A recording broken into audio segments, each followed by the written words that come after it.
नमस्कार। चित्तौड़ दर्शन में आज समाचार में पुनः आप सभी का स्वागत है। चित्तौड़गढ़ नगर में लगातार तीसरे दिन भी मानसून मेहरबान रहा एवं लगभग 20 मिनट तक झमाझम बारिश हुई एवं उससे पूर्व कुछ देर के लिए अंधड़ भी चला, जिससे कई स्थानों पर होर्डिंग गिर गई।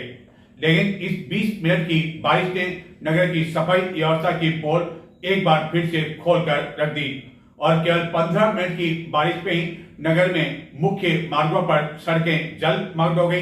अंडर ब्रिज में इतना अधिक पानी भर गया कि चौपहिया वाहन भी यहां से निकलने की हिम्मत नहीं कर सके और अंडर ब्रिज पर यातायात बंद हो गया, जिसके कारण ओवर ब्रिज पर रह रहकर जाम की स्थिति उत्पन्न होती रही।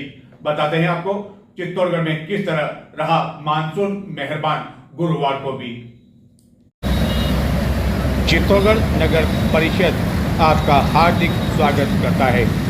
जी हाँ, चित्तौड़गढ़ स्थित कुंभानगर रेलवे संपार पर स्थित यह अंडर ब्रिज और इसी स्थान पर जब कभी बारिश होती है तो इतना अधिक पानी भर जाता है कि दुपहिया वाहनों का निकलना मुश्किल हो जाता है।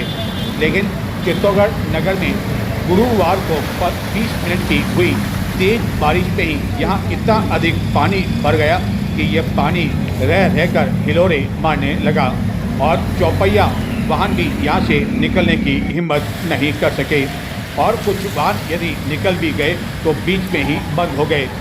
जबकि इस 20 मिनट की तेज बारिश की वजह से चित्तौड़गढ़ नगर के रेलवे स्टेशन क्षेत्र में मुख्य मार्ग पर सड़क जलमग्न हो गई एवं इस दौरान जैन धर्मशाला के अंदर भी पानी प्रवेश करने लगा और नगर परिषद के समीप स्थित इस अंडर ब्रिज में पानी भर जाने की वजह से कई वाहन चालकों को गलत रास्ते पर जाने के लिए मजबूर होना पड़ा।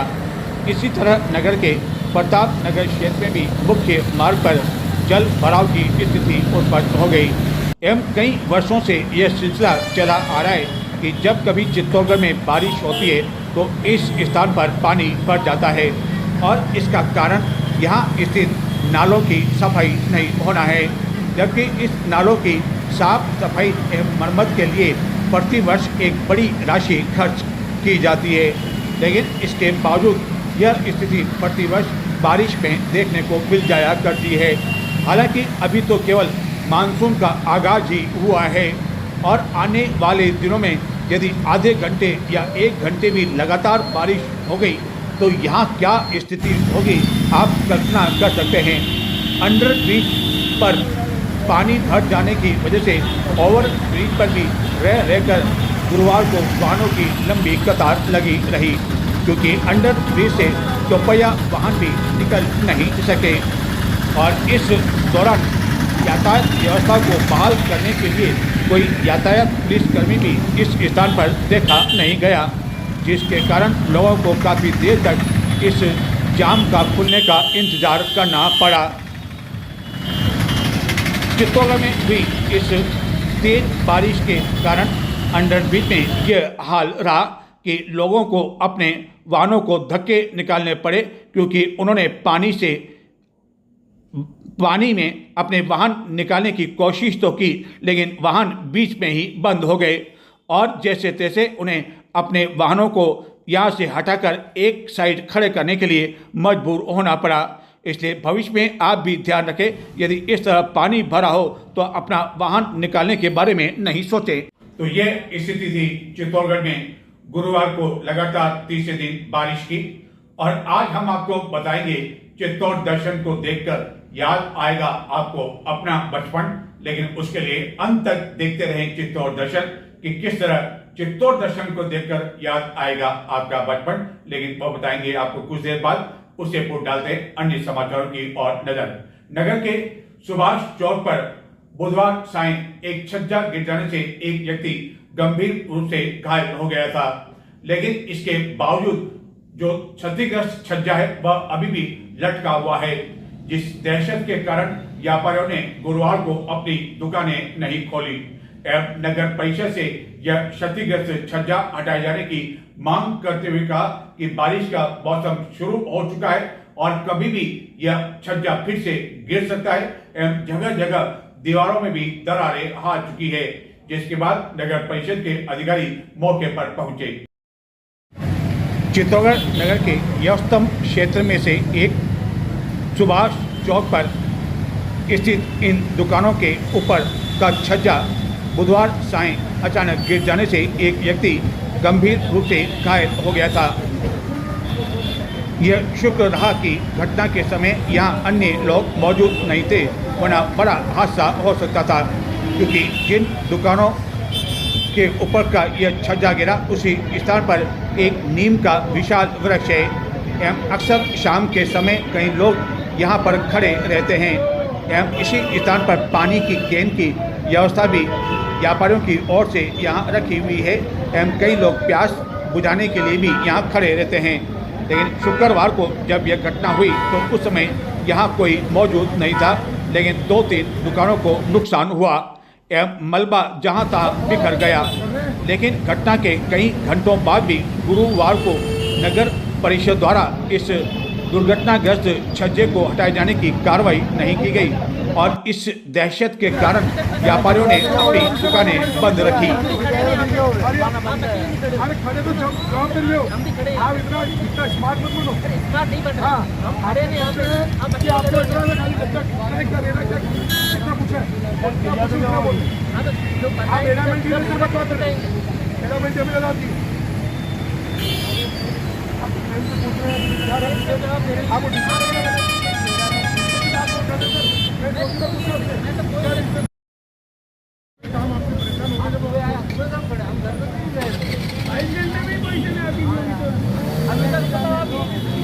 करना क्या है?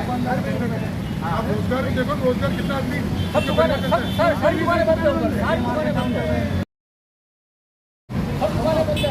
आप इतना स्मार्ट बनने की कोशिश न करें, यह कहना था व्यापारियों का। नगर परिषद के अधिकारियों को जब गुरुवार को मौके पर बुलाया गया तो व्यापारियों ने इस बात को लेकर रोष व्यक्त किया कि जगह जगह दरार आने एवं छज्जा कभी भी अन्य स्थान पर गिरने की वजह से बड़ा हादसा हो सकता है। लेकिन नगर परिषद के अधिकारी इस ओर ध्यान नहीं दे रहे हैं, जबकि 40 वर्ष पूर्व लगभग इन दुकानों का निर्माण नगर परिषद ने करवाया था और ये दुकानें कई व्यापारियों को बेच दी। लेकिन अभी भी छत का कब्जा नगर परिषद के पास ही है, इसलिए इस दरारों को ठीक करने या इस छज्जे को हटाने की जिम्मेदारी भी नगर परिषद की बनती है। सारे व्यापारियों ने दुकानें बंद कर, क्योंकि खतरा बहुत है। दुकानें खुलते ग्राहक आएगा, कल को अगर मान लो ये गिर गया, जान हानि हो गई, उसका जिम्मेदार कौन होगा? प्रशासन को हमने अवगत कराया है, प्रशासन ने कहा यहाँ ये कार्रवाई चल रहे हैं, करवा रहे हैं। लेकिन अभी कल शाम 7-7:30 बजे से हादसा अभी शाम अभी 4 बज गई है, अभी तक ये कार्रवाई नहीं हुई। हम सुबह से यही खड़े हैं, लोगों को मना कर रहे हैं इधर मत जाओ, छज्जा गिर जाएगा, लग जाएगी क्या। नगर परिषद का क्या जवाब है? नगर परिषद का तक बस नगर परिषद यही कह रही है, हाँ अभी आ रहे हैं, पहुँचे मौके पे, हाँ करवा रहे हैं। हमने 4-5 बार तो फोन कर दिया, टेलीफोन कर दिया, कोई आ ही नहीं रहा है, कुछ हो ही नहीं रही है। जब तक ये कंप्लीट नहीं हो पाएगा तब तक यहाँ पे दुकानें नहीं खुल पाएंगी। ये टूटा हुआ हिस्सा जब तक नीचे नहीं गिरेगा हम दुकानें नहीं खोल सकते। दुकान खुलते ग्राहक आएगा, दुकान खुलते ग्राहक आएगा। कल को अगर ये गिर गया तो वो उसकी जवाबदारी कौन लेगा? फिर आपकी दुकान बंद है? मेरी दुकानें बंद है, ऊपर ही 6 दुकानें बंद है, ये दुकान बंद है, सभी दुकानें। दुकान किस डर के कारण नहीं खोल रहे आप? ऊपर खतरा जान बना हुआ, वो आके गिरे तो छज्जा टूटा हुआ लटक रहा है, हवा में लटक रहा है। अगर वो गिर गया तो क्या होंगे? हादसा हो जाएगा, बड़ा जनहानि हो जाएगी। व्यापारियों के आक्रोश को देखते हुए नगर परिषद के अधिकारियों ने शुक्रवार सवेरे 9 बजे क्षतिग्रस्त छज्जा हटाए जाने का आश्वासन दिया, जिसके बाद मामला शांत हो सका। चित्तौड़गढ़ जिले के निम्बाड़ा उपखंड क्षेत्र में भावलिया में स्थित एक सीमेंट फैक्ट्री में विभिन्न मांगों को लेकर श्रमिक गत कई दिनों से आंदोलन कर रहे हैं, नारेबाजी कर रहे हैं, धरना दे रहे हैं। लेकिन अब फैक्ट्री प्रबंधकों ने उन्हें गेट पर प्रदर्शन करने की अनुमति नहीं दी, जिसके कारण श्रमिकों में काफी अधिक रोष व्याप्त है, जिसको लेकर गुरुवार को बड़ी संख्या में श्रमिक चित्तौड़गढ़ पहुंचे एवं अपनी मांगों को लेकर कलेक्ट्रेट पर उन्होंने जमकर नारेबाजी की और आरोप लगाया कि प्रबंधक और ठेकेदार उनकी मांगों को दबाना चाहते हैं।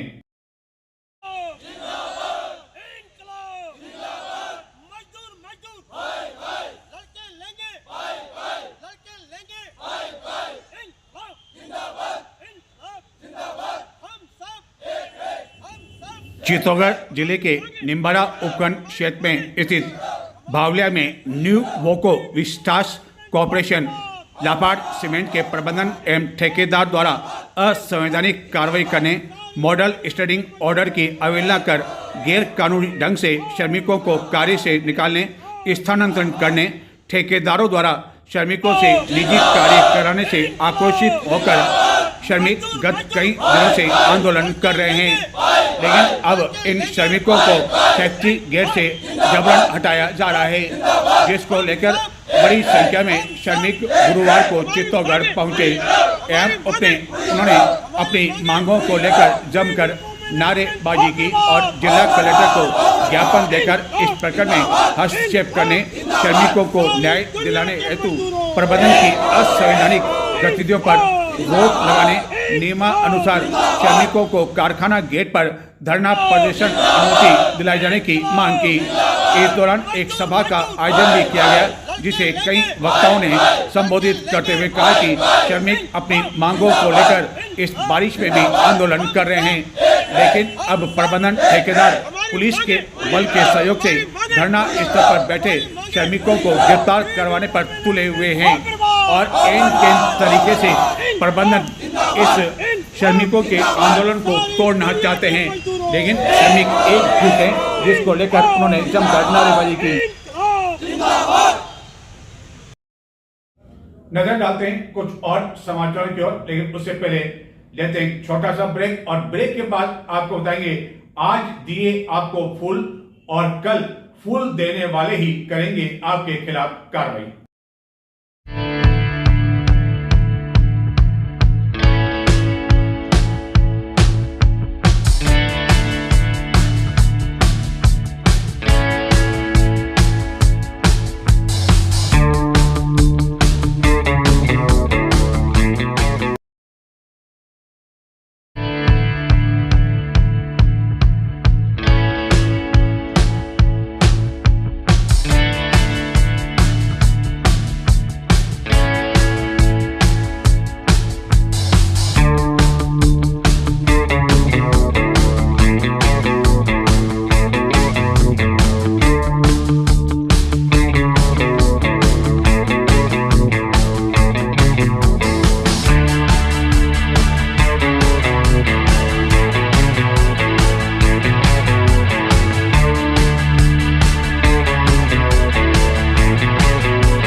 आप में से बहुत से लोग आज कलेक्ट्रेट एवं अन्य प्रमुख मार्गों से गुजरे होंगे और यातायात पुलिस कर्मियों ने आपको जब रोका होगा तो आप चौंक गए होंगे कि आखिरकार आज तो चालान बढ़ने जा रहा है। लेकिन चालान बढ़ने के स्थान पर उन्होंने आपको गुलाब का फूल दिया और यह समझाइश की कि 1 जुलाई से अभियान चलाया जाएगा। जिन वाहन चालकों ने नियमों की पालना नहीं कर रखी है, हेलमेट नहीं लगा रखा है एवं अन्य जो नियम होते हैं उसकी पालना नहीं करने पर 1 जुलाई से कार्रवाई होगी। यानी कि जिन पुलिस कर्मियों ने आज आपको फूल दिया, हो सकता है कि 1 जुलाई को वही पुलिसकर्मी आपको रोककर आपके खिलाफ चालान बनाए। चित्तौड़गढ़ में कलेक्ट्रेट एवं अन्य कई मुख्य मार्गों से वाहन चालक गुरुवार को जब गुजरे तो यातायात पुलिस कर्मियों ने एकदम उन्हें रोक दिया और वाहन चालकों को लगा कि आज शायद चालान बनाया जाएगा। लेकिन जब पुलिस कर्मियों एवं यातायात पुलिस कर्मियों ने चालान बनाए जाने के स्थान पर उन्हें प्यार के साथ फूल दिया तो वाहन चालक भी काफ़ी अधिक आश्चर्यचकित पड़ गए एवं उन्हें फूल देकर कहा गया कि जुलाई से सड़क दुर्घटनाओं में कमी लाने के लिए एवं यातायात नियमों की पालना करने के लिए यातायात पुलिस द्वारा विशेष अभियान जुलाई के प्रथम सप्ताह से आरंभ किया जा रहा है। लेकिन इस अभियान से पहले यातायात शाखा के पुलिस कर्मियों द्वारा शहर के प्रमुख चौराहे पर वाहन चालकों को यातायात नियमों का पालन करने हेतु फूल देकर जागरूक किया गया। आगामी 1 जुलाई से यातायात पुलिस द्वारा चलाए जाने वाले इस अभियान के तहत नो पार्किंग में वाहन खड़ा करना काफ़ी अधिक मुश्किल हो सकता है। इसी तरह 1 जुलाई से दुपहिया वाहन चालकों को हेलमेट पहनना अनिवार्य होगा। 4 पहिया वाहन में शीशे पर काली फिल्म का उपयोग करने पर कार्रवाई की जाएगी। हाई सिक्योरिटी नंबर प्लेट भी लगानी होगी। हालांकि इससे पहले भी चित्तौड़गढ़ में कई बार हेलमेट पहनने को लेकर अभियान चलाया गया, लेकिन वह अभियान केवल 2-4 दिनों तक ही सीमित रह गया एवं चित्तौड़गढ़ में अभी भी हेलमेट पहनकर लोग निकलते नहीं हैं, जबकि सुरक्षा की दृष्टि से यह काफी अधिक आवश्यक एवं महत्वपूर्ण है। विद्युत श्रमिकों ने अपनी मांगों को लेकर अधीक्षण अभियंता कार्यालय चंदीरा में जमकर प्रदर्शन किया एवं विरोध किया एवं अपनी मांगों को लेकर नारेबाजी की। इन कर्मचारियों की मांगे पुरानी पेंशन समेत अन्य कई मांगे, जिसको लेकर उन्होंने ध्यान आकर्षित किया और ज्ञापन भी दिया। भारत माता की जय, भारत माता की जय, संयुक्त संघर्ष समिति जिंदाबाद। संघर्ष समिति के बैनर तले जिसमें अपन अपने एसी साहब के माध्यम से प्रसारण निगम के भी और वितरण के दोनों एसी साहब को ज्ञापन देंगे अपने ओपीएस लागू करने के लिए। जो ज्ञापन बनाया है वो मैं आपको पढ़ के सुना रहा हूँ। श्रीमान अतिरिक्त मुख्य सचिव ऊर्जा विभाग राजस्थान सरकार जयपुर माध्यम दे रहे हैं श्रीमान अधीक्षण अभियंता बवसा एवीएनएल चित्तौड़गढ़। विषय में है पुरानी पेंशन योजना के अंतर्गत जीपीएफ खाता आवंटित करने एवं सीपीएफ कटौती बंद करने हेतु आज दिनांक 27 जून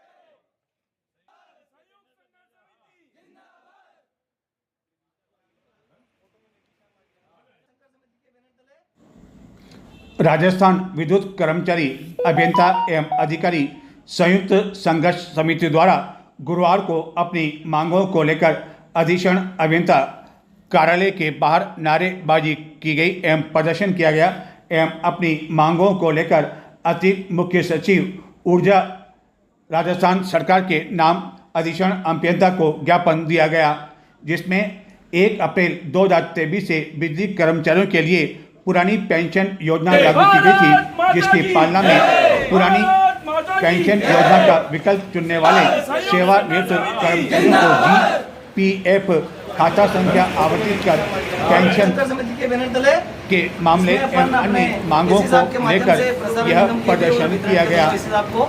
संघर्ष समिति द्वारा 21 जून को आउट बैठक में निर्णय के अनुसार गुरुवार को राजस्थान के सभी जिला मुख्यालयों पर 1 दिवसीय प्रदर्शन कर ज्ञापन दिया गया एवं चेतावनी दी गई कि संयुक्त संघर्ष समिति की मांगों पर ध्यान नहीं दिया गया तो प्रदेश व्यापी आंदोलन किया जाएगा।